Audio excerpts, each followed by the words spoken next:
కేసీఆర్ గారి నేతృత్వంలో అనేకమైనటువంటి అభివృద్ధి కార్యక్రమాలు సంక్షేమ కార్యక్రమాలు రాష్ట్రమైన తెలంగాణ చేపడితే నయా పైసా కూడా విధించలేదు. ఈసారి కూడా మళ్ళొకసారి అదే అంశాన్ని ఇవాళ రిపీట్ చేసినారు. ఇది పూర్తిగా కూడా కేంద్రంలో తెలంగాణ నుంచి ప్రాతినిధ్యం వహిస్తున్నటువంటి 8 మంది భారతీయ జనతా పార్టీ ఎంపీలు, దాంట్లో 2 కేంద్ర మంత్రులు ఉన్నారు, కిషన్ రెడ్డి గారు, బండి సంజయ్ గారు. అదేవిధంగా 8 మంది కాంగ్రెస్ ఎంపీలు, తెలంగాణ కాంగ్రెస్ ప్రభుత్వం, వీళ్ళందరి యొక్క సంయుక్త వైఫల్యంగా దీన్ని భావించాలి. ఎందుకంటే తెలంగాణ ప్రస్తావించినటువంటి యొక్క ఏ ఒక్క అంశానికి కూడా చిల్లి గవ్వ కూడా కేంద్రం విధించలేదు. నిన్న కిషన్ రెడ్డి గారు చెప్తా ఉన్నారు, ఢిల్లీలో ప్రెస్ మీట్ పెట్టాడు. ఢిల్లీలో ప్రెస్ మీట్ పెట్టి ఇది డ్రీమ్ బడ్జెట్, ఇది పేద మధ్యతరగతి వాళ్ళ బడ్జెట్ అని చెప్తా ఉన్నారు. నేను సూటిగా అడుగుతున్నాను కేంద్ర మంత్రి కిషన్ రెడ్డి గారిని, ఇది మీ తెలివి తక్కువదనానికి నిదర్శనము. తెలంగాణ రాష్ట్రానికి నయా పైసా రాని బడ్జెట్, ఇది రాష్ట్రానికి సంబంధించినటువంటి ఎంపీ, తెలంగాణ నుంచి కేంద్ర మంత్రి, ఆయనకు అది డ్రీమ్ బడ్జెట్ అట. ఈ తెలంగాణ ప్రజలు ఆలోచించాలి. విభజన చట్టాన్ని మొత్తంగా మర్చిపోయినారు. బయ్యారం స్టీల్ ఫ్యాక్టరీ, ఐఏఎం అడిగినాం, ట్రైబల్ యూనివర్సిటీని అడిగినాం, రైల్వే కోచ్ ఫ్యాక్టరీ ఇంకా అధికారికంగా ఉత్తర్వులు రాలేదు.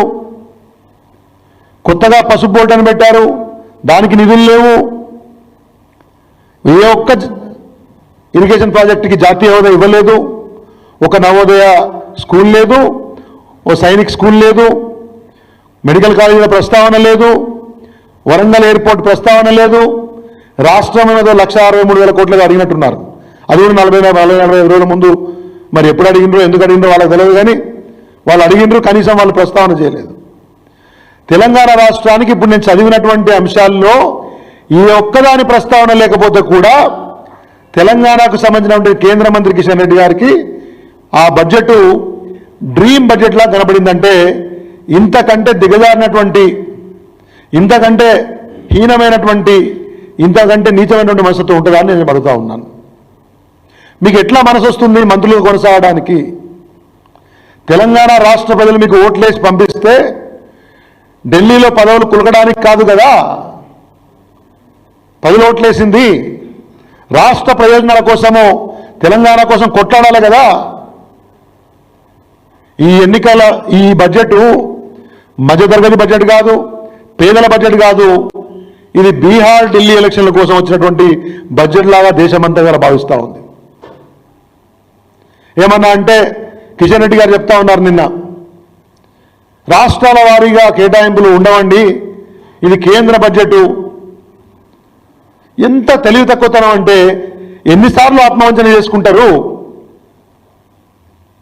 రాష్ట్రాల ప్రస్తావన ఉండకపోతే బీహార్కు సంబంధించినటువంటి మఖానా బోర్డు ప్రస్తావన ఎందుకు వస్తుంది? బీహార్కు సంబంధించి వెస్ట్రన్ కోషి కెనాల్ అనే ప్రాజెక్టుకు సంబంధించినటువంటి నిధుల ప్రస్తావన ఎందుకు వస్తుంది?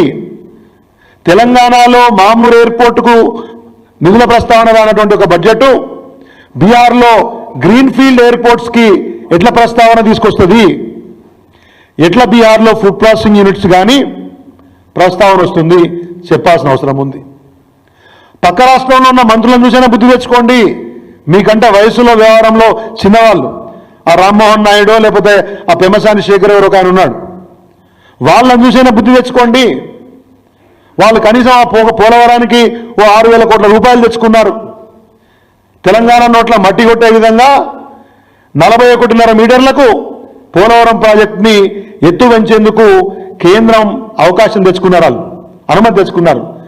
మరి మీకేమైంది? రాగాడిది పోగాడిది తెలంగాణలో సామెత ఉంటుంది. కొద్ది అసంగంగా అనిపించినా కానీ చెప్పాల్సి వస్తుంది, ఆవేదంతో మారాల్సి వస్తుంది. పోవాలి రావాలి, ఏం చేసిందా అంటే ఏదో తీర్థానికి పోయినట్టు పోవాలి రావాలి, ఢిల్లీకి పోవాలి రావాలి, ఎక్కే దిగే ఫ్లైట్ దిగు, ఏం తెచ్చినవరా అంటే ఏం లేదు.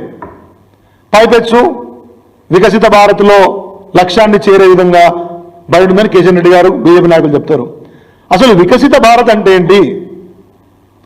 వికసిత భారత్ అనే దానికి ఏదైనా ప్రామాణికత ఉందా? దేశ ప్రజల యొక్క తలసరి ఆదాయం కింద ఉంటే ఇది వికసిత భారత్. ఇన్ని కోట్ల ఉద్యోగాలు ఈ సమయానికి వస్తే ఇది వికసిత భారత్. పారిశ్రామిక ఉత్పత్తి ఇంత పెరిగితే ఇది వికసిత భారత్. విదేశీ పెట్టుబడులు ఈ స్థాయిలో వస్తే ఇది వికసిత భారత్. ఇట్లా ఏమైనా ప్రామాణికత ఉందా అని అడుగుతా ఉన్నాను. ఏమీ లేకుండానే రొడ్డకొట్టుడు ఏంద్రా అంటే వికసిత భారత్. ఇక వీళ్ళు ఇట్లాంటి ఏమంటారు ఫ్యాన్సీ డైలాగులు కొడితే అది పట్టుకొని జనం ఓట్లేయాలి. ఇప్పుడు తెలంగాణకు నేను చెప్పిన ఏ అంశాల్లో కూడా ఒక్క అంశం ఇవ్వకుండా తెలంగాణ రాష్ట్రం అనేది ఎట్లా వికసిత భారత లక్ష్యాన్ని చేరుకుంటుందో కిషన్ రెడ్డి ఢిల్లీ ఆఫీసులలో కాదు హైదరాబాద్ నడువీధుల్లోకి వచ్చి తెలంగాణ ప్రజలకు సమాధానం చెప్పు, లేకపోతే నీ చేతగాంతనానికి క్షమాపణ చెప్పు. నీవే కాదు, ఇవాళ 8 మంది తెలంగాణ బీజేపీ ఎంపీలు, 8 మంది నికమ్మ కాంగ్రెస్ ఎంపీలు తెలంగాణ ప్రజలకు క్షమాపణ చెప్పాలి, ముక్కు నేలకు రాయాలి. చేతగాని దద్దమ్మలను పార్లమెంటుకు పంపించినటువంటి ఒక బాధ ఇవాళ తెలంగాణ ప్రజలు పడుతూ ఉన్నారు. పక్క రాష్ట్రం ఇరిగేషన్ ప్రాజెక్టుకు నీళ్ళు పైసలు వస్తాయి, బీహార్కి పైసలు వస్తాయి, ఢిల్లీకి పైసలు వస్తాయి, ఇంకో దగ్గరికి పైసలు వస్తాయి, కానీ తెలంగాణకు పైసలు రావు. మరి మీరు ఢిల్లీ పోయి ఏ గాడిదలు కాస్తున్నారో చెప్పాల్సిన అవసరం బీజేపీ నాయకులు వాళ్ళకి చెప్పాల్సిన అవసరం ఉందని చెప్పి కూడా నేను మాట్లాడుతూ ఉన్నాను. చేతనైతే చాలాసార్లు నేను చూస్తా బీజేపీ నాయకులు కాంగ్రెస్ వాళ్ళు ఇవ్వాలి, రేపు కాంగ్రెస్ వాళ్ళు మమ్మల్ని తిట్టుడు, బీజేపీ వాళ్ళు దానికి వంతబాడు, లేకపోతే పనికిరాని అంశాల మీద సదస్సులు చర్చలు పెట్టుడు. మీకు చేతనైతే తెలంగాణ రాష్ట్రానికి ఈ బడ్జెట్లో ఏం సాధించిందో 10 ఉమ్మడి జిల్లా కేంద్రాలలో ప్రెస్ మీట్లు పెట్టి చెప్పండి, ప్రజలు మీకు బుద్ధి చెప్తారు. ఇంత చిత్తశుద్ధి లేని, కమిట్మెంట్ లేని, క్లారిటీ లేని చెత్త ఎంపీలను తెలంగాణ రాష్ట్రం ఎన్నుకుందని చెప్పి ఇవాళ ప్రజలు బాధపడతా ఉన్నారు. ఇవాళ గత 10 సంవత్సరాల్లో కాంగ్రెస్ ప్రభుత్వం రాకముందు కూడా అనేక సార్లు ఈ అంశాల మీద కేసీఆర్ గారి ప్రభుత్వం, మంత్రులు హరీష్ రావు గారు కానివ్వండి, కేటీఆర్ గారు కానివ్వండి, నిరంజన్ రెడ్డి గారు కానివ్వండి, ప్రశాంత్ రెడ్డి గారు కానివ్వండి, మిగతా అందరూ కూడా అనేక అంశాలకు సంబంధించి కేంద్రం చుట్టూ కాళ్ళు అరిగేలా తిరిగినాం. ఏ ఒక్క ప్రాజెక్టు ఇవ్వలేదు. వెనకబడిన ప్రాంతాల నిధులు ఇవాళకి 1800 కోట్లు పెండింగ్ ఉన్నాయి. బహుశా వీళ్ళు కూడా మనం అడిగినట్టున్నారు దాన్ని కంటిన్యూ చేయమని, దాని ప్రస్తావననే లేదు. ఈ విషయాన్ని చెప్పాల్సినటువంటి అవసరం ఉంది.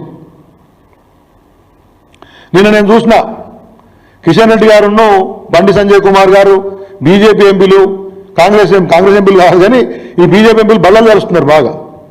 నేను అనుకున్న బల్లలు బాగా జరుస్తున్నారంటే మనకు కూడా నిధులు వచ్చినాయో తెలంగాణ, కానీ తెల్లారి పేపర్ చూస్తే లేదా మొత్తం అయిపోయిన తర్వాత డీటెయిల్స్ చూస్తే కూడా దాని 90 పైసల లాభం తెలంగాణకు లేదు. మరి మీరు బల్లలు ఎందుకు జరుస్తున్నారు? అర్థమైంది చదివినరా? నిర్మలా సీతారామన్ గారి ప్రసంగం ఆంగ్లంలో ఉంటుంది. మరి అర్థమై బల్లలు దర్శిందా? పోనీ నార్త్ ఇండియా వాళ్ళు బల్లలు దర్శింది కాబట్టి బల్లలు జరగకపోతే మనం మంత్రి పదవులు పోతాయని మీరు కూడా బల్లలు దర్శిందా? ఎందుకు బల్లలు దర్శిండ్రు?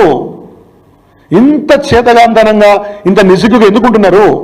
ఆత్మవంచంతో, ఆత్మహీనంతో, ఆత్మగౌరవం లేకుండా ఎందుకు బతుకుతున్నారు? దున్నపోతు మీద నీళ్లు పడ్డట్టు, వాన పడ్డట్టు ఎన్నిసార్లు రాష్ట్రం నుంచి మాట్లాడినా రూపాయి రాకున్నా కానీ వీడికి వచ్చి వేషాలు మార్చుకొని తిరుగుతున్నారు. మీకు ఎట్లా మనసు వస్తుందని చెప్పేసి కూడా నేను తెలంగాణ ప్రజల పక్షాన మిమ్మల్ని అడుగుతా ఉన్నాను. ఈ కేంద్ర బడ్జెట్ ఎట్లుందంటే, సరే తలకోడి చెప్పినారు కానీ ఒక కమర్షియల్ ఫార్ములా సినిమా అంటారు, మీకు అందరికీ తెలిసి ఉండాలి. మన దగ్గర కమర్షియల్ ఫార్ములా సినిమా ఏంటంటే హీరో గారి ఎంట్రీ, ఓ సాంగు, ఓ ఫైటు, మధ్యలో 4 కామెడీ సీన్లు, మధ్యలో ఒక ఐటమ్ సాంగు, లాస్ట్కో క్లైమాక్స్, సినిమా అయిపోయింది. ఇట్లనే ప్రతిసారి బడ్జెట్ పెట్టినప్పుడు ఫ్యాన్సీ డైలాగ్స్, ఒక్కొక్కసారి ఒక్కొక్క కొత్త స్కీమ్ వస్తుంది. అది వచ్చి ఎవరిని బాగు చేసిందో మనమే చూడలే. వికసిత భారత్ అంతకుముందు సబ్కా సాత్ సబ్కా వికాస్, ఆ తర్వాత సబ్కా సాత్ సబ్కా వికాస్ సబ్కా ప్రయాస్, తర్వాత వికసిత భారత్. ఇప్పుడు నిన్న పెట్టిండ్రు మళ్ళా ప్రధాన PM ధన్య కృషి సంచయ యోజన పెట్టిండ్రు. దాంట్లో 1,15,00,000 మంది రైతులు బాగుపడుతుంటారు. మళ్ళీ వచ్చే సంవత్సరం మీరు అడగండి, నిజంగా 1,15,00,000 మంది రైతులు బాగుపడరా అంటే లెక్క ఉండదు, పత్రం ఉండదు. అంటే స్టేట్మెంట్లు, నినాదాలు ఎక్కువ వాళ్ళు ఇవ్వాలి, నినాదాలు ఫుల్, నిర్వహణ నిల్.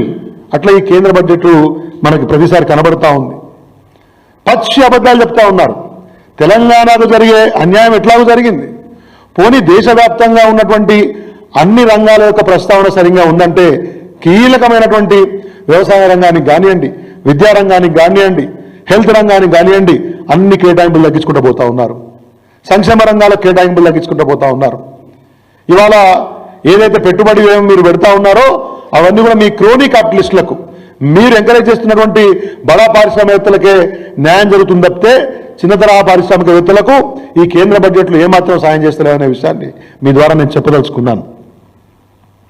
ఇవాళ ఇంకొక విషయం ప్రస్తావన చేయాలి. తెలంగాణకు సంబంధించి 10 ఏళ్ల క్రితము 2019 అనుకుంటా ఒక ఆయన 14లో 19లో మన ధర్మపురి అరవింద్ గారు అని ఎంపీ అప్పుడు బాండ్ పేపర్ రాసిచ్చాడు పసుపు బోర్డు అని. అనంగా నిన్న మొన్న ఆ పసుపు బోర్డు ఒకటి ప్రకటించారు. సరే నిన్న ఆయన కూడా బల్లలు తెరుస్తున్నాడు. అరే ఈయన బల్లలు తెరుస్తుంది కదా, మరి పసుపు బోర్డుకు బాగా పైసలు వచ్చినాయని చెప్పేసి మేము అనుకోని తెల్లారి పేపర్ చూద్దాం కదా, ఆ డీటెయిల్స్ చూస్తే స్పైసెస్ బోర్డుకి పైసలు వచ్చినాయి, టీ బోర్డుకు పైసలు వచ్చినాయి, కాఫీ బోర్డుకు పైసలు వచ్చినాయి, ఇంకేదో బోర్డు ఒకటి ఉన్నది రబ్బర్ బోర్డు, దానికి పైసలు వచ్చినాయి. మేము ఎన్ని పేపర్లు తిరిగేస్తే ఈ తెలంగాణలో పెట్టినటువంటి పసుపు బోర్డుకి పైసలు రాలేదు. మరి ఏం చేస్తున్నారు వీళ్ళు? గొప్పగా దానికో చైర్మన్ పెట్టుకున్నారు, పర్వాలేదు తెలంగాణ ఏదో న్యాయం జరుగుదాం అనుకున్నాం అంటే బాండ్ పేపర్ ఇచ్చిన 10 ఏళ్లకు పసుపు బోర్డు వస్తే నిధులు రావడానికి మళ్ళీ 10 ఏళ్ళు కావాలన్నా? ఇంత చిత్తశుద్ధి లేని తెలంగాణ ప్రజల్ని మోసం చేసే ప్రకటనలను ఇచ్చినందుకు ఇవాళ ఉన్నటువంటి బీజేపీ నాయకులు సిగ్గుపడాలి. ఈ విషయాన్ని ప్రజలు ఆలోచించాలి. ప్రధానంగా ఇవాళ హైదరాబాద్ నగరం విశ్వనగరంగా ఎదుగుతోంది. కేసీఆర్ గారి 10 ఏళ్ల కాలంలో హైదరాబాద్ నగరం బ్రహ్మాండంగా అభివృద్ధి చెందింది. ఎస్ఆర్డిపి కింద రోడ్లు కానివ్వండి, ఫ్లైఓవర్లు కానివ్వండి, ఎస్ఎన్డిపి కింద నాలాల ఆధునీకరణ కానివ్వండి, ఐటీ సెక్టర్ అభివృద్ధి కానివ్వండి, నగరం చుట్టూతా ఉన్నటువంటి ఒక పారిశ్రామిక వాడల్ని డెవలప్మెంట్ చేయడం కానివ్వండి, మంచినీటి వ్యవస్థను వృద్ధి చేయడం కానివ్వండి, పవర్ సెక్టర్ డెవలప్మెంట్ కానివ్వండి, మీరు ఏ సెక్టర్ తీసుకున్నా హైదరాబాద్ నగరం ఇంక్లూడింగ్ రియల్ ఎస్టేట్ రంగం బ్రహ్మాండంగా అభివృద్ధి చెందింది. అనేకమైనటువంటి అంతర్జాతీయ జాతీయ సంస్థలకు ఇక్కడ వేదిక అయింది, పరిశ్రమలకు హబ్ అయింది, స్టార్టప్స్కి హబ్ అయింది. అట్లాంటి నగరం అభివృద్ధి చెందడం కోసము గతంలో కేసీఆర్ గారి ప్రభుత్వం కూడా ఎస్ఎన్డిపి కోసం కానివ్వండి, ఎస్ఆర్డిపి కోసం కానివ్వండి, లేకపోతే ఫార్మాసిటీ కోసం కానివ్వండి, డిఫెన్స్ కారిడార్ కోసం కానివ్వండి, జహీరాబాద్ నిమ్స్ కోసం కానివ్వండి, ఐటీఆర్ పునరుద్ధరించడం కానివ్వండి, అనేక అంశాలకు సంబంధించి వినతి పత్రాలు ఇచ్చినాం. వాటి కొనసాగింపుగా ఈ ప్రభుత్వం కూడా 1-2 యాడ్ చేసి ఇచ్చినట్టున్నారు. ఏ ఒక్కటి కూడా నేను ఎందుకు పదే ఇక్కడ నుండి కేంద్ర మంత్రిని ప్రశ్నిస్తున్నా అంటే హైదరాబాద్ నగరంలో సగంగా ఉన్నటువంటి సికింద్రాబాద్ పార్లమెంట్ నియోజకవర్గం నుంచి కేబినెట్ మంత్రిగా ప్రాతినిధ్యం వహించిన ఆయనే మొత్తం దక్షిణ భారతదేశం కాదు వాళ్ళ దేశంలోనే అత్యంత వేగంగా అభివృద్ధి చెందినటువంటి హైదరాబాద్ నగరానికి నయా పైసా తీసుకురాకపోతే, ఫ్లాగ్షిప్ ప్రాజెక్ట్స్కి ₹1 తీసుకురాకపోతే మిమ్మల్ని ఏమని ప్రశ్నించాలి?